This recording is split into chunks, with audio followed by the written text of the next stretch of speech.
My name is Harper Carter, and 3 months ago I witnessed the ugliest truth about my family. We were at Atlanta International Airport, surrounded by the chaos of rolling suitcases and flight announcements. My millionaire grandfather, Richard Carter, had just spent $2 million on a luxury family trip to Europe, something he believed would finally bring his children and grandchildren together. He looked so proud, holding his ticket folder and smiling at all of us. But when we reached the counter, my father leaned in, his voice calm but cutting. "Dad, I forgot your ticket. Just go home." The words hit harder than any scream. I saw my grandfather's smile falter, his hand tremble on his suitcase handle. And in that instant, I realized it wasn't a mistake. It was planned. They never wanted him to come. That day, I made my choice. I stayed with him. Growing up, people thought my life was golden. My father, Michael Carter, strutted through town as if he owned every building. My mother Linda smiled at charity galas, and my Aunt Susan flaunted her designer purses on social media. But the truth was far less glamorous. Behind the glossy surface, there was only one person who ever truly cared for me, my grandfather, Richard Carter. He was the man who picked me up from school when my parents forgot. The man who sat through my piano recitals, clapping so loudly that I blushed. The man who, despite being a millionaire real estate mogul, never acted superior. His hands were rough from decades of work, his laugh deep and contagious. To me, he wasn't the Carter fortune. He was simply Grandpa. My father never saw it that way. To him, Richard was a walking wallet, a fountain that never ran dry. He tolerated his father only because of the money. I knew it. I saw it in the way he tightened his jaw when Grandpa gave me gifts, or the way he rolled his eyes when Grandpa told stories from his youth. My mother, Linda, was colder. "Richard spoils you," she often said, her voice clipped. "Don't rely on him so much, Harper. You'll regret it." Yet, whenever a new luxury car appeared in our driveway, she didn't seem to mind whose money it came from. And then there was Aunt Susan, always laughing too loudly, hugging Grandpa for show, before turning to whisper complaints about how he never invested enough in her husband Greg's brilliant business ventures.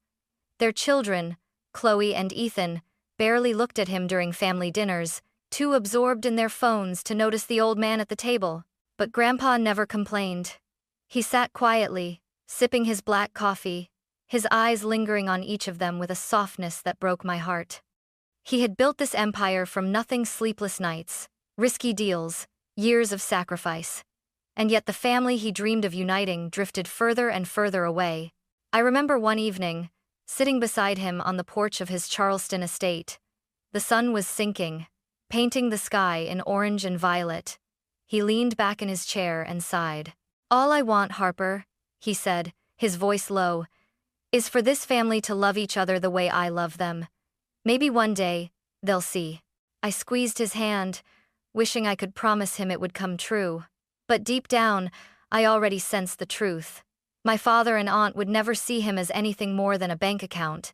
I just didn't know how far they were willing to go until the trip that changed everything. It began so suddenly, I almost didn't recognize my own family. My father, Michael, who rarely called Grandpa except on birthdays, suddenly picked up the phone 3 times in 1 week. I overheard him in the kitchen, his voice dripping with sugar. "Dad, how are you feeling? Eating well?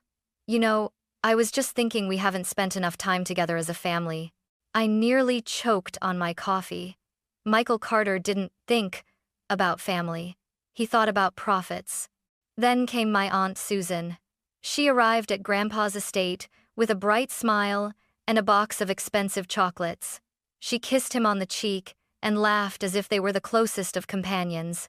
"Dad, you've worked all your life. You deserve the world. Greg and I were just saying we should take a trip. A real trip. Paris, Rome, London, all of us together. Imagine it." Greg nodded eagerly. "You've always said family is everything, Richard. Let's make memories while we can." I watched Grandpa's face soften. He wanted so badly to believe them. His eyes lit up at the idea of finally having his children under one roof, or rather, one airplane cabin. When I asked him later that night if he truly wanted to go, he smiled faintly.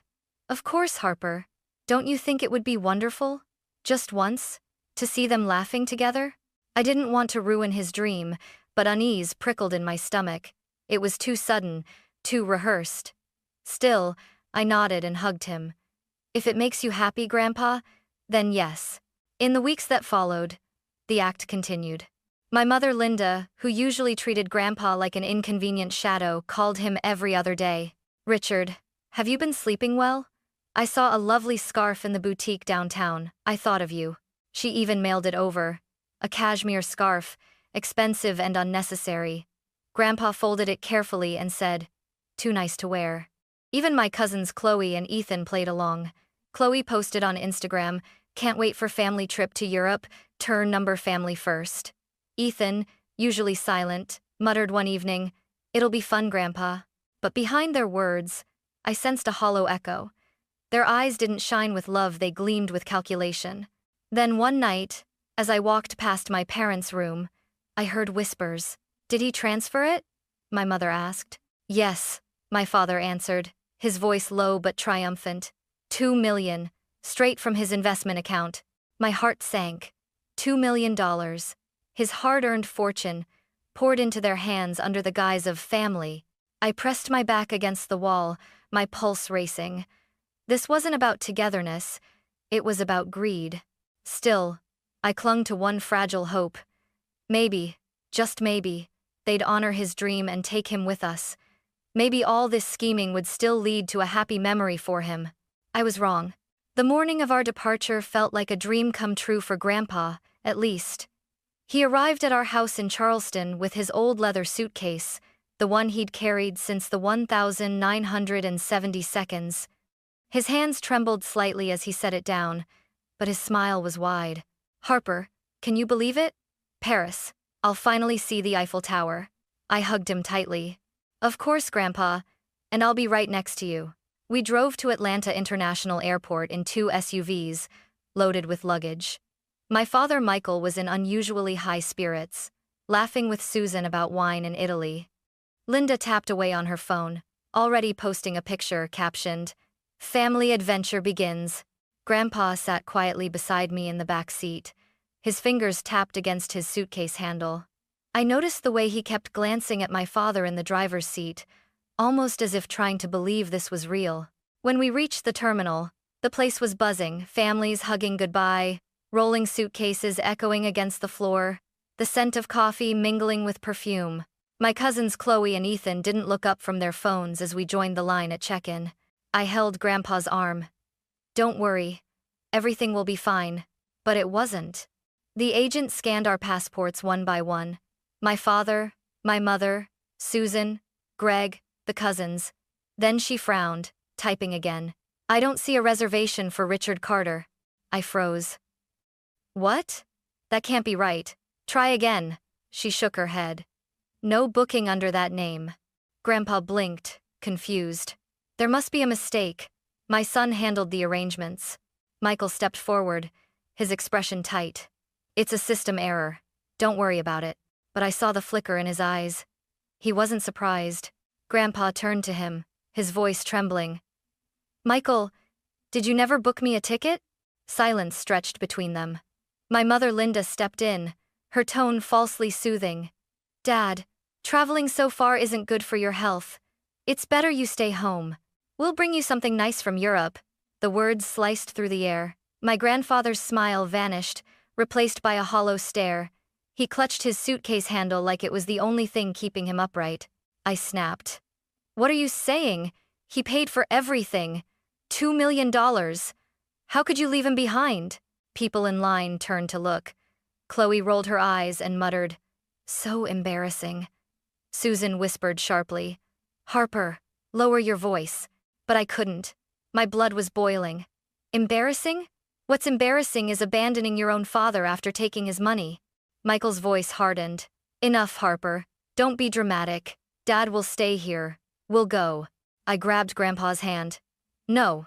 If he's not going, I'm not either." My father's face turned red. "Then you'll regret it. Don't expect me to support you when you come crawling back." Susan added mockingly, "Don't ruin this for everyone. You're just a child throwing a tantrum." I looked around at my mother's cold eyes. at Susan's smirk, at my cousins glued to their screens. Then I looked at Grandpa. His shoulders were shaking, but he wasn't crying. He was too proud for that.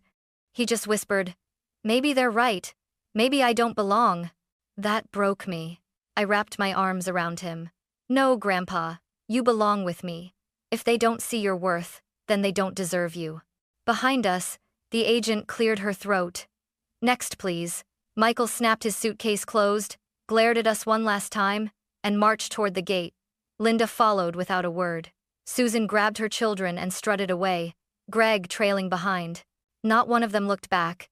And just like that, they were gone. Grandpa and I stood in the middle of the terminal, the crowd swirling around us. His suitcase sat at his feet, untouched. He stared at the boarding gate as if watching his whole life walk away. I leaned close, whispering through the lump in my throat. "You're not alone. Not anymore." He finally turned to me, his eyes glistening. "Harper, thank you." We walked out of the terminal together, leaving behind the people who had chosen greed over family. But deep inside, I knew this was only the beginning. The ride back from the airport felt longer than the 3-hour drive it really was. The city lights faded into the night, then into the lonely stretch of highway. But inside the taxi, all I could hear was Grandpa's shallow breathing. He sat beside me, his old leather suitcase balanced on his knees. His hands rested on top of it, knuckles white. He hadn't spoken a single word since we left the terminal. I wanted to scream, to shake him, to force him to say something, anything. Instead, I just held his arm, afraid he would crumble if I let go. Halfway down the highway, he finally spoke, his voice almost a whisper. "Maybe I don't belong anymore, Harper. Maybe I'm just outdated." The words stabbed through me. "No," I said fiercely. "They don't deserve you. You've given them everything, and they threw it away. But I won't. I'm here." He gave me a faint smile, the kind that didn't reach his eyes, and turned back toward the window. The reflection of neon signs slid across the glass, painting his face in fractured colors like a man already fading from his own family portrait. When we arrived at his Charleston estate, the gates creaked open, revealing the mansion he had built decades ago. Marble pillars, wide gardens, a fountain in the front yard. Every stone was a testament to his success. And yet, when we stepped inside, it felt hollow. The chandeliers glittered, the paintings lined the walls, but the silence was unbearable. Grandpa set his suitcase down in the grand foyer, the sound echoing through the empty halls. He looked around slowly, his shoulders slumping under the weight of memories. "I built all of this for them," he murmured. "And tonight, I realized, it means nothing." I swallowed hard, fighting tears. "It still means something to me, Grandpa. You mean everything to me." He didn't answer. Instead, he walked to his study and sank into the leather armchair by the fireplace. He pulled out a faded family photo, my father, my aunt, himself, and me as a child, and traced his finger over the faces. The firelight flickered, but it couldn't warm the room. It couldn't warm him. That night, I promised myself I would not let them get away with this. They thought they could steal his money, break his heart, and walk away untouched. They were wrong. The next morning, I woke before the Sunday. The mansion was silent, except for the ticking of the grandfather clock in the hall. I padded downstairs to the study, where I found Grandpa asleep in the armchair, still holding the old family photo. His face looked years older than it had the night before. I clenched my fists. I couldn't let him fade away like this, not after everything he had sacrificed. I went straight to his office desk and began searching. Within minutes, I found it, a folder labeled Travel Itinerary. Inside was a wire transfer receipt, $2 million moved from Richard Carter's investment account to my father, Michael's personal account. My stomach twisted. Proof. Later that day, I visited the travel agency downtown Charleston. The manager, a woman named Holly Sanders, remembered my family. Her brows knit as she pulled up the records. "Yes, Mr. Carter paid for a private package. $2 million, first-class accommodations, luxury hotels, the works." She scrolled further, then frowned. "But look here, the traveler list. His name isn't on it. It looks like it was removed before final confirmation." My chest tightened. So they planned this. From the beginning, Holly's voice softened. I'm so sorry, Harper. If you need a written statement, I'll provide one. That evening, I returned to the mansion, papers clutched in my hands. Grandpa sat at the dining table, stirring cold coffee. I laid the documents down in front of him. They took everything, Grandpa, and they never even intended to bring you along. His eyes scanned the papers slowly. His hands shook. Michael, my own son. I grabbed his hand. We're not going to let them get away with this. I found something an agency that helps protect seniors from abuse. It's called Adult Protective Services. I want to call them. He shook his head immediately. No. They're my children, Harper. I don't want to destroy them. They destroyed themselves, I shot back. You gave them everything, and they abandoned you like trash. This isn't love, it's exploitation. If we stay silent, they'll think it's acceptable. They'll keep doing it. For a long moment, he didn't answer. Then his eyes lifted to mine. There was pain in them, but also something else, pride. If you believe it's right, Harper, he said slowly, then I trust you. The next morning, I dialed the number with trembling fingers. My call was answered by a man named Daniel Hayes, a caseworker. I poured out the entire story, the trip, the money, the airport betrayal. Daniel listened carefully, asking sharp questions. Do you have proof of the transfer? Any witnesses at the airport? When I told him about the receipt and Holly's willingness to testify, his tone hardened. You have enough to open an investigation. Harper, I need you and your grandfather to come into our office. We'll take it from there. As I hung up, my heart raced, fear mixed with relief. For the first time since the airport, I felt hope. My family thought they could bury us in silence, but I was ready to dig up the truth and make them face it. 3 weeks crawled by like years. Grandpa and I stayed in Charleston, waiting in silence while APS prepared their case. He tried to keep busy watering the garden, dusting old photo frames, but I saw it in his eyes. The wound was still raw. Then, one morning, Daniel Hayes called. They're scheduled to land tomorrow evening at Atlanta International. I'll be there with the summons. Harper, are you ready? I swallowed hard. Yes, more ready than they are. The next day, the arrivals terminal overflowed with laughter and chatter. Travelers wheeled glossy suitcases plastered with European stickers. I stood near the gate, my heart pounding, Grandpa's hand gripping mine. Beside us, Daniel Hayes adjusted his suit jacket, a stack of official documents tucked under his arm. Then I saw them. My father Michael in a tailored coat, sunglasses perched arrogantly on his face. My mother Linda trailing behind, scrolling through her phone. Aunt Susan wore a silk scarf, her arm looped through Greg's. Chloe and Ethan dragged shopping bags, bragging loudly about Paris boutiques. They looked like they had stepped out of a luxury commercial, carefree, glowing, untouched, until they saw us. Grandpa straightened his back. His frail frame looked taller, stronger, as if the weight of betrayal no longer bent him. Dad? Michael's smile faltered. What are you doing here?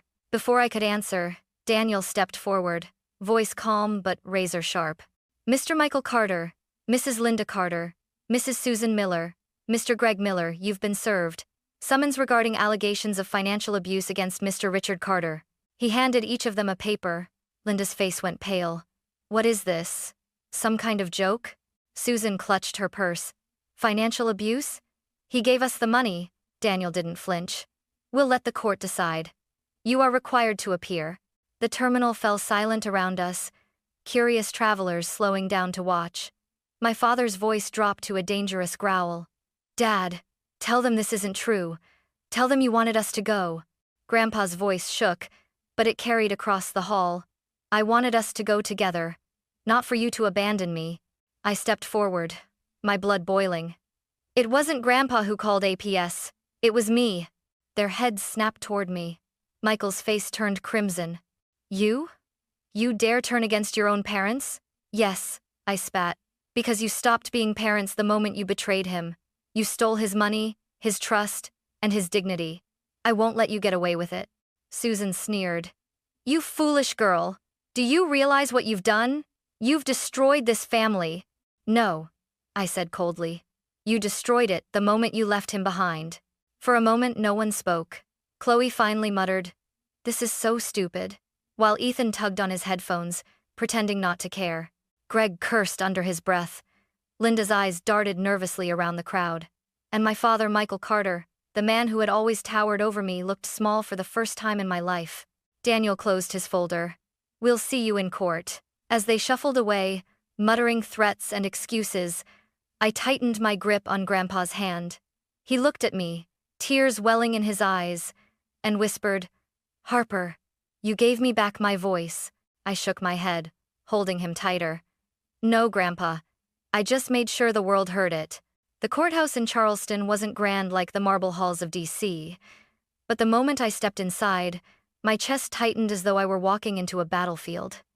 Wooden benches, polished floors, the seal of justice hanging above the judge's chair, it all felt suffocating. Grandpa stayed home that day. He couldn't bear to face them, and honestly, I didn't want him to. It was my turn to stand for him. Daniel Hayes sat beside me at the plaintiff's table, calm and steady. Across the aisle, my father Michael, my mother Linda, Aunt Susan, and Uncle Greg sat stiffly with their attorney, a slick man in a gray suit who adjusted his tie every 5 seconds. Susan glared at me like I was poison. Michael's eyes burned with fury. The judge, a stern woman with silver hair, banged her gavel. "Court is now in session." Daniel rose first.